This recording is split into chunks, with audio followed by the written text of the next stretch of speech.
The wind was screaming at 4,000 feet. Mark reached for the next handhold, but his fingers didn't hit cold granite. They hit glass, a perfectly clean, modern window, bolted into a cliff face that shouldn't have been touched for a million years. His climbing partner looked up, his face turning pale. "Mark," he whispered, "there's a light on inside." They were suspended over a 1,000-foot drop, staring into a room that didn't exist on any map. But what they saw when they finally pressed their faces against the glass was something no one was ready for. The north face of the Black Spire is a vertical graveyard.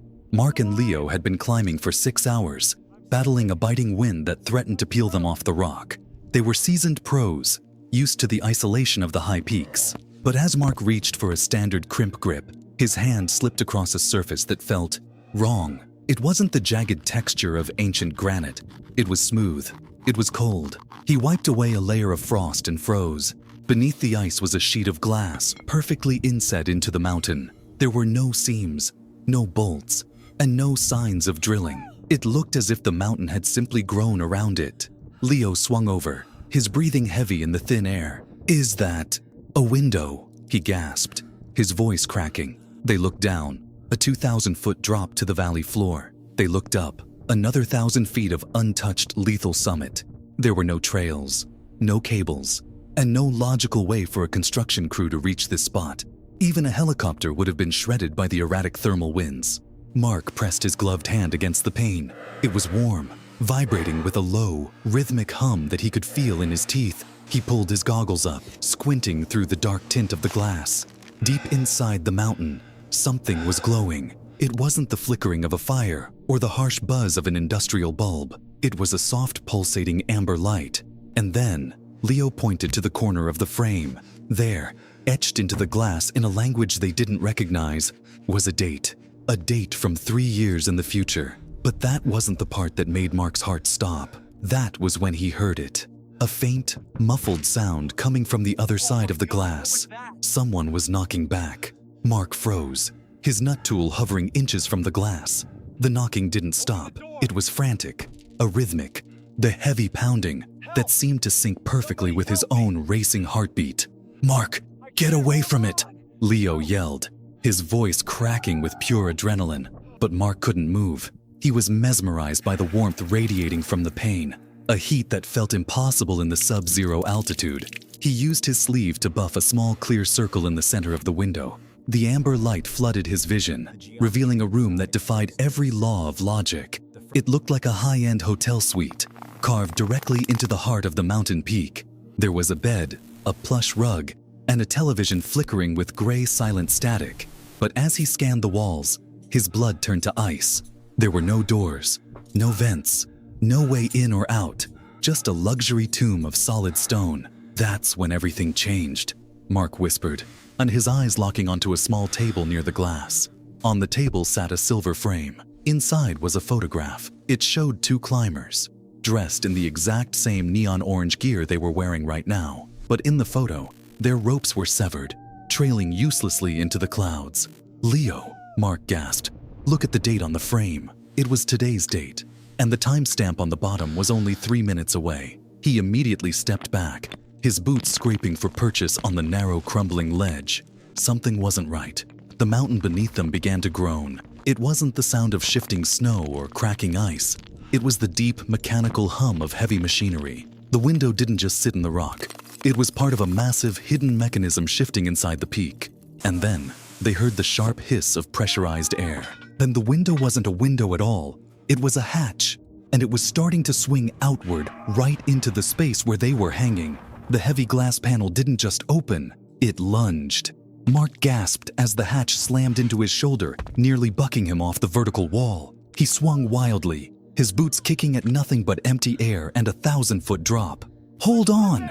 Leo screamed, his knuckles white as he gripped his own safety line. But the room they were looking at was changing. The warm amber light flickered and died, replaced by a sterile surgical blue. The luxury furniture, the bed, the rug, the table began to dissolve.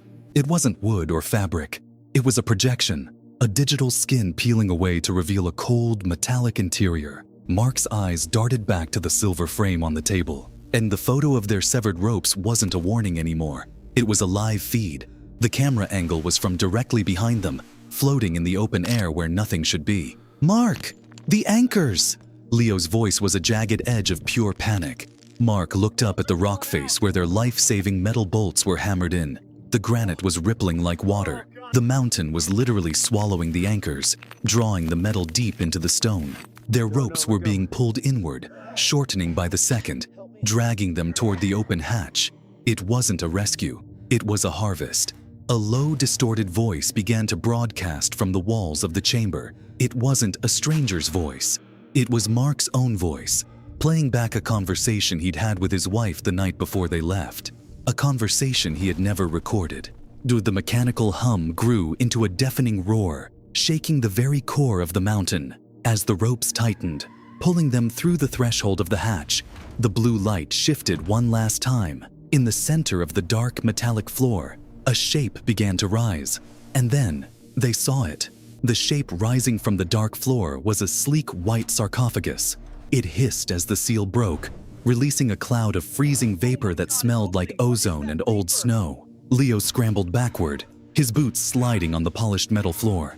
"Don't look!" Leo choked out, his voice trembling with a primal fear. But Mark couldn't look away. Inside the pod wasn't a body from the past. It was a perfect biomechanical replica of Mark himself. The skin was flawless, the gear was identical. Even the small scar on his chin from a childhood fall was perfectly placed. But the eyes were wide open, glowing with that same pulsating amber light. The chamber began to hum, a deep vibration that felt like a frequency being tuned to the core of the earth. Suddenly, the metallic walls didn't just glow, they vanished. For a split second, Mark thought he was falling into the abyss, but he wasn't. The mountain had become transparent. He could see miles of glowing circuitry snaking through the rock like a massive nervous system. The Black Spire wasn't a natural landmark. It was a sentinel, a geological observer placed here before the first human ever walked the earth. And now, it was finished with its current data set. The replica in the pod reached out its hand, its movements fluid and hauntingly human. It wasn't trying to attack. It was waiting for the transfer. Mark felt a sharp, cold pull at the back of his mind, like a memory being deleted. He looked at Leo, whose own replica was already standing behind him, a hand resting gently on his shoulder. The true horror wasn't what was hidden inside the mountain. It was the realization that the world below would never even know they were gone. "We aren't the first ones," Mark whispered, his identity slipping away into the hum. "And we won't be the last." 2 hours later, two figures descended into base camp. They moved with a rhythmic precision that shouldn't be possible after 12 hours on a vertical wall. Mark's wife ran to him, throwing her arms around his neck. He hugged her back, but his skin felt like a heat lamp, perfectly, unnervingly warm. When he spoke, his voice was a flawless recreation, yet it lacked the jagged edge of exhaustion. "We saw things up there," he told the cameras, smiling with teeth that were now perfectly straight. "Things that changed us forever." The footage from their head cams was reviewed by experts for weeks. It showed nothing but clouds, rock, and the standard struggle of a high-altitude climb. The window, the light, the chamber, it had all been edited out in real time by a signal no one could detect.